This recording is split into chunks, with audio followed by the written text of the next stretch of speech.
I am very tired. And the main reason why is because it's been a long weekend for me. Not only did I spend a bunch of time over the last 72 hours working at a local convention called 2D Con Replay, I recorded this video already. And apparently none of the audio saved. So the 35 minutes that I spent doing that, plus a couple of other things trying to figure some stuff out, all wasted effort. But we persevere on because, interestingly enough, outside of the convention that I went to, there were a lot of PQs that happened over the weekend with a lot of different turnouts, a lot of different results. So we're going to take a look at some of this stuff utilizing the Meta Monday results from the Garbage Rollers. We're taking a look at the SW Competitive Hub, last couple of events results there. And then we're going to take a look at 4 different deck lists that won 4 different PQs and see how the meta has shaken up since the Galactic Championship and the lessons that we learned from that event. So HARK, it's been a long one. Let's make it even longer. Let's take a look at Meta Monday. Links to all of these will be in the description below for everything we talked about today. But right off the bat, we have the Meta Monday pop here. We have a showcase of some of the last events that happened over the weekend for LOF, including one limited Planetary qualifier, which seemed to have been run very well, which is very good because limited is going to be an important factor in being competitive in Star Wars Unlimited, as it should have been from the beginning. We do have information here that the FFG has declined to make adjustments to the meta, specifically with Force Throw, which is fine.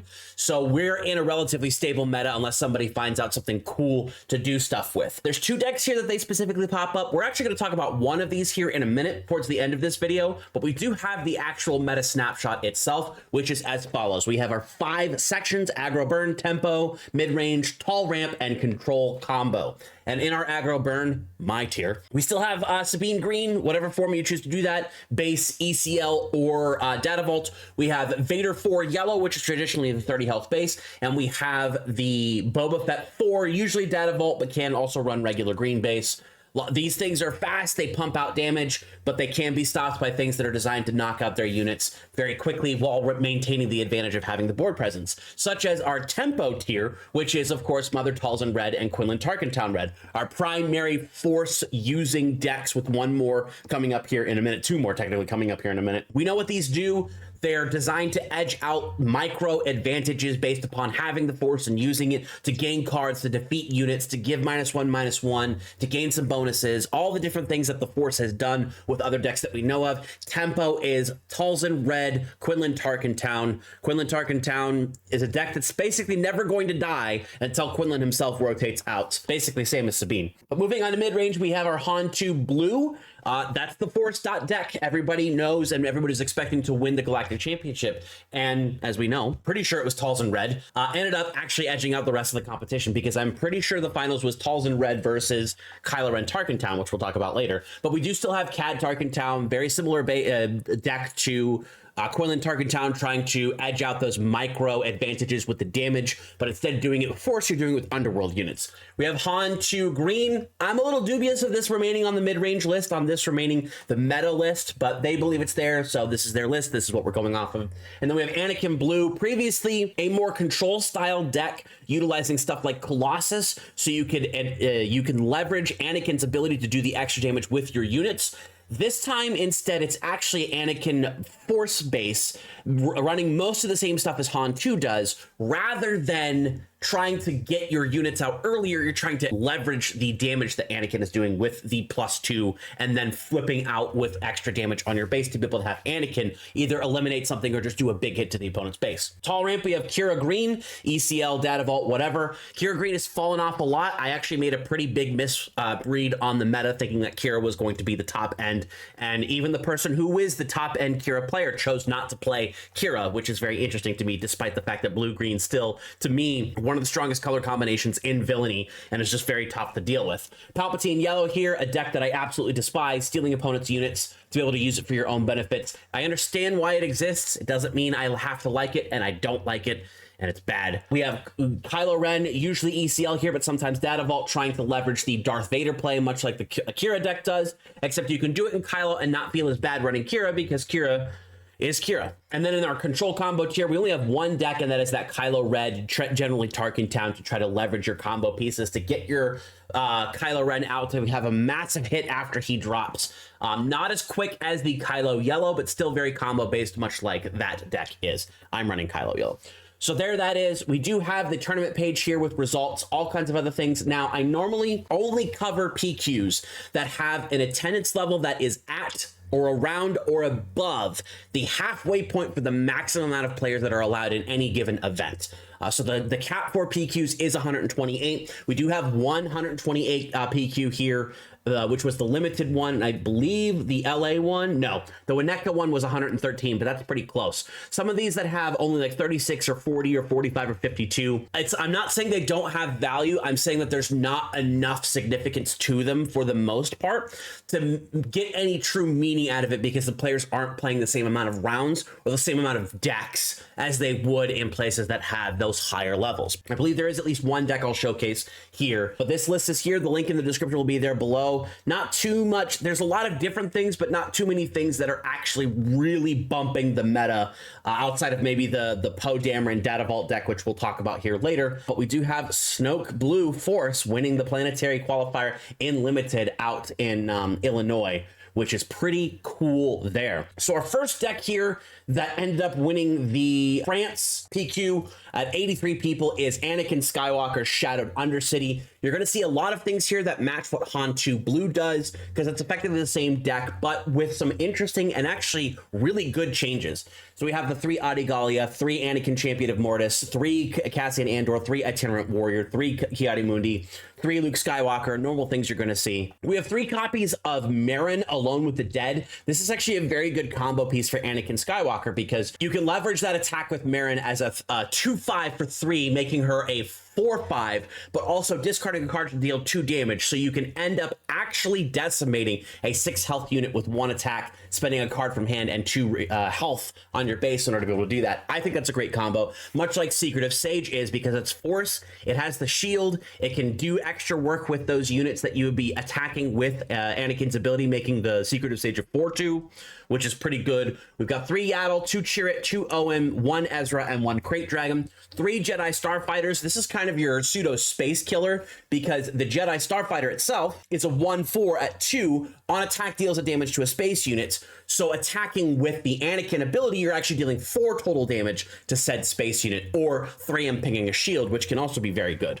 So lots of really good stuff there with the Jedi Starfighter. We do have 3 Force Throw, 2 Force Lightning, a very good meta tech piece, being able to utilize it off aspect to pay the 2 extra, but still nuking somebody's unit or the effect on a unit to be able to kill it in any other way you choose to do so. 2 Open Fire, 2 Pillage, 2 Power of the Dark Side. This one's a little bit more risky of an off aspect tech piece, but for 5 resources, if your opponent's only thing on the board is a leader, that's probably still worth it. 2 Rivals Fall, 1 Fell the Dragon, and 3 Entrenched, with the upgrade to be able to stop space if you need to stop space, much like some of the older Iden Versio decks used to do. And then our sideboard is 3 Sabine Wren Explosives Artist, 2 Bombing Run, 2 Confiscate, 1 Fell, 1 Crate, and 1 Pillage. The path to victory here does go through a couple of meta decks. First round, double blue Ahsoka, not necessarily meta, but from there on out, we do have Cad Tarkin Town. We have Obi-Wan Green Virgin's Temple, which is a fun deck. Han Solo 2 blue, Mother Talzin red. We have Boba Fett, Data Vault, and Quinlan Tarkin Town as the 2 draws towards the end. However, the Boba Fett Data Vault deck does go down in the finals against our player here playing the Anakin blue deck. So there is at least some representation of things that they wouldn't have necessarily fought before. They fight anyway, and that is how the path to the championship was here for this player from France. Next up, we have this Boba Fett deck here from the Planetary Qualifier. Bratislava, which is from Slovakia, 79 player PQ here. It's a Boba Fett green, not Data Vault. I keep saying Data Vault. I apologize for that.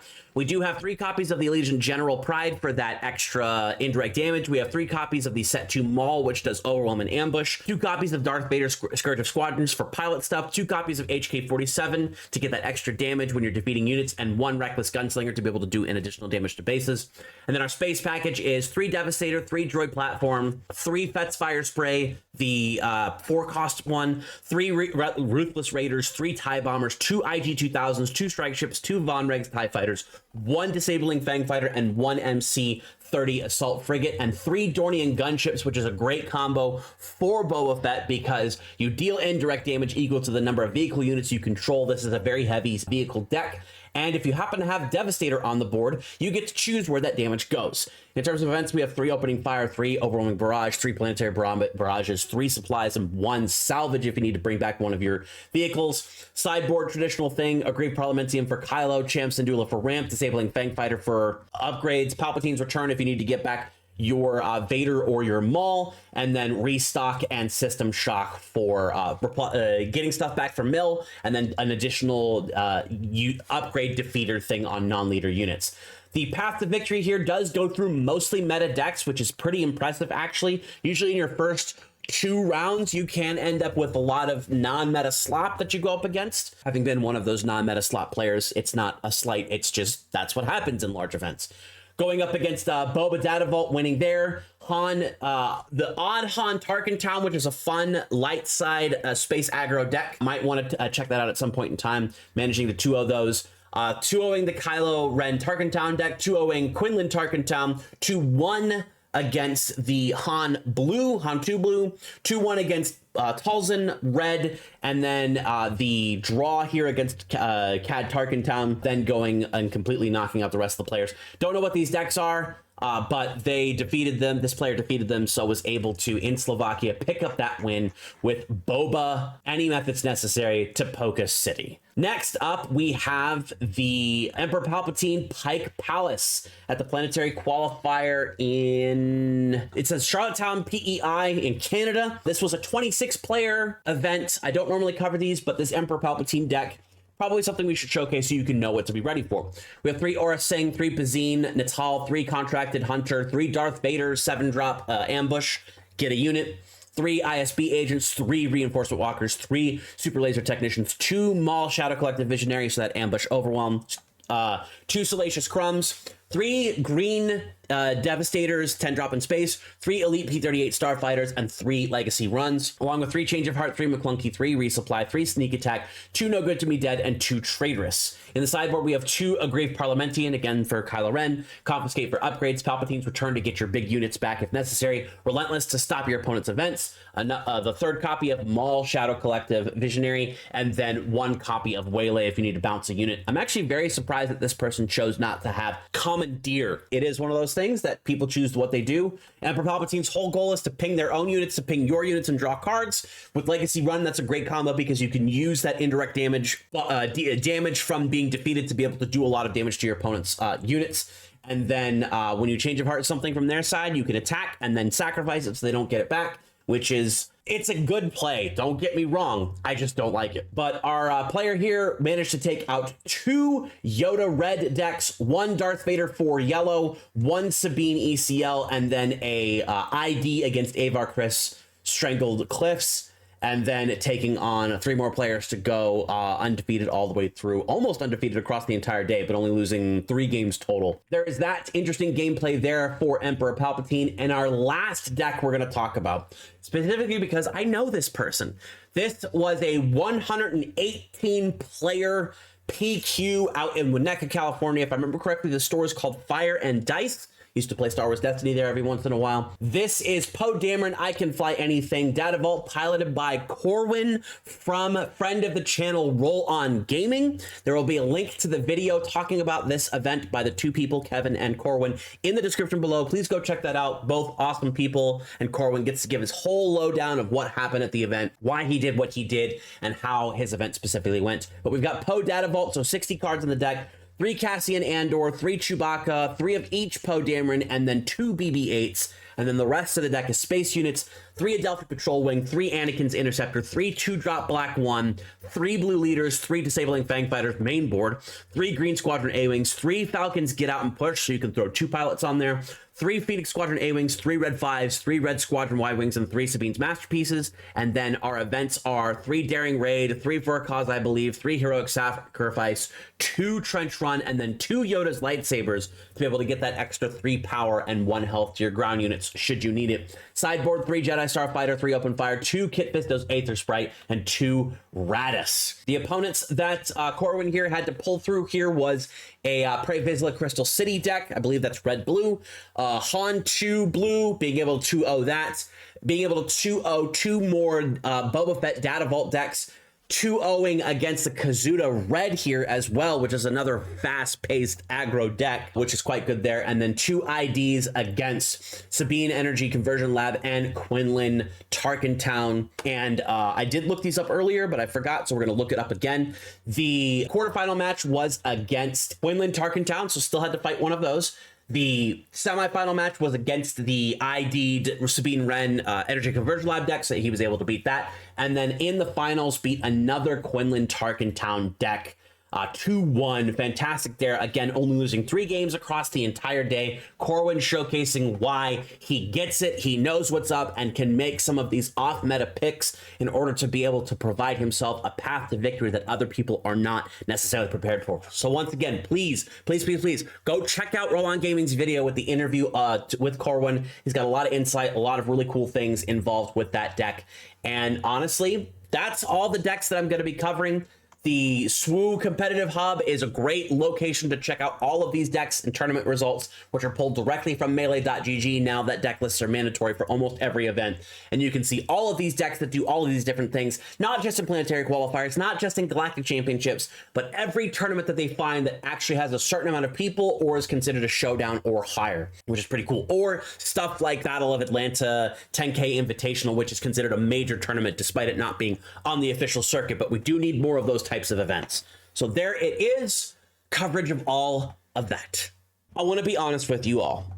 I am not necessarily having a lot of fun with Star Wars Unlimited.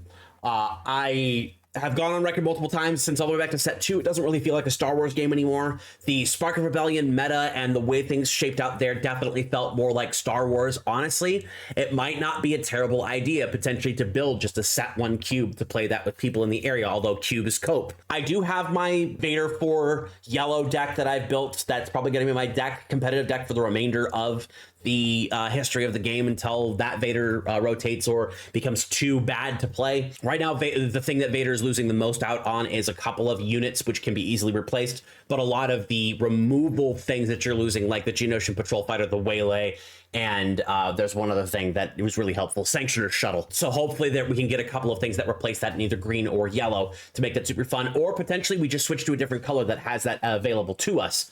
But that aggro deck fits my style of gameplay, but it fits my style of gameplay in playing games, not necessarily playing a Star Wars game. And that's kind of my big issue. While I think the competitive meta is actually very balanced, and that's very good for competitive meta players, it's not really good for people who want to just play casual games. Even if, like, they stick down to Twin Suns, there's still a meta in Twin Suns of just doing as many good things as possible rather than playing Anakin Obi-Wan at a Clone Wars location and having a fun Clone Wars Republic deck, or something like Grievous and Dooku at another location and being a separatist Clone Wars deck, so on and so forth. The way that people seem to play this game is they're bringing the nukes every day, every time, with no real concern for what anybody else is playing. When you're preparing for a competitive event or you're in a competitive event, perfect, do it. Bring the haymakers, drop those nukes, you know, end the lives of the crappy casual decks that aren't really worth actually playing in the game,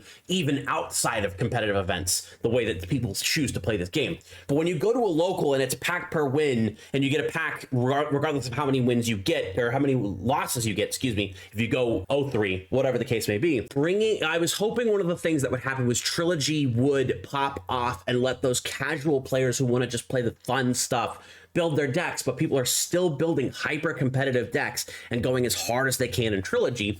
And also Trilogy hasn't really found an established store out here in my area, and that's super disappointing. But I honestly chalk that up to the type of player that has chosen to come play Star Wars Unlimited. They're not here to play a Star Wars card game. They're here to play a card game that just happens to be Star Wars. And because it is popular and it sells, they know there's going to be players playing. It's kind of a lot like the reason why people still play Magic, Pokemon, or Yu-Gi-Oh! They know there will be people playing these games, or even One Piece. Heck, I picked up One Piece stuff to potentially just be able to play a game outside of my dedicated audience for things like Alpha Clash. I'm unhappy with things the way the game is moving forward, but I'm still going to do the coverage because there's some stuff that is pretty cool. Stuff that's coming up with Secrets of Power, I have no idea how that's going to shake out. And when the meta rotation happens, taking all of set 1 through 3 out of the game, that's going to be another interesting pain point to the game to figure out, does the community have it in them to actually separate competitive from casual? And if they don't, then I think the game is going to suffer for it. And if they do, we need people willing to actually sit there and just play a deck for the fun of playing the deck and not being like, I have to win every game, otherwise somebody is going to kill my family. Rant aside, we are going to continue doing Star Wars Unlimited coverage. I do apologize for not having a video last week. I wasn't really coming up with anything. It would have just been an off-the-cuff kind of BS video, not too dissimilar from this, but at least there's some information here that you all in the competitive market can use going forward. I do want to do more casual stuff because people have said they want to see more casual things, but those numbers need to showcase and be there. I've seen a lot of people say they want more casual content, but I'm not seeing people actually supporting casual content. So we'll be the guinea pig. We'll sit there and we'll throw out some casual decks. We've got that Piet Big Green. Honestly, my Kylo Yellow deck is more competitive than I expected, but still pretty much a casual deck. Might do a revision on Revan Red or Revan Blue or whatever I choose to do for that, or showcase what fun like thematic things you can do with the new Secrets of Power cards once we start getting more previews in the preview season, showing up here probably in about the next month, 28, 30 days. If you all want to see this content, you need to be there, not just for me, for anybody who creates it. With that being said, still putting out videos. I've got my new job, so it's going to take up some of my time, but I will still try to have at least one video a week, regardless of whether it's Star Wars or something else. So that way you all can at least continue to see that I am supporting something with this channel, because I don't really make money on YouTube or Twitch, which is why I have to get an IRL job to be able to kind of support continuing to do this. So anyway, YouTube rants aside, that's what we've got. We've covered the meta. We'll take a look at it again closer towards the end of Secrets of Power season. We do have sectors and regionals coming up, which are going to be pretty important information pieces. I'll cover those tournaments individually when they actually happen, if I have the time to do so, and we'll see where that goes from there. But like this video if you're enjoying what you're seeing. Comment down below what your favorite meta deck is, what you think about casual versus competitive, what you think about decks that have shown up to be pretty good while not necessarily being directly in this snapshot of a meta, and what you want to see in Star Wars Unlimited going forward. Subscribe to the Star Wars Unlimited channel for all of your Star Wars Unlimited needs, plus other card games as you have seen. My name has been RybackStun. You are my amazing audience, which I thank you so much for watching. That's all I have for you today. I'll see you in the next one, and I will see you in the stars.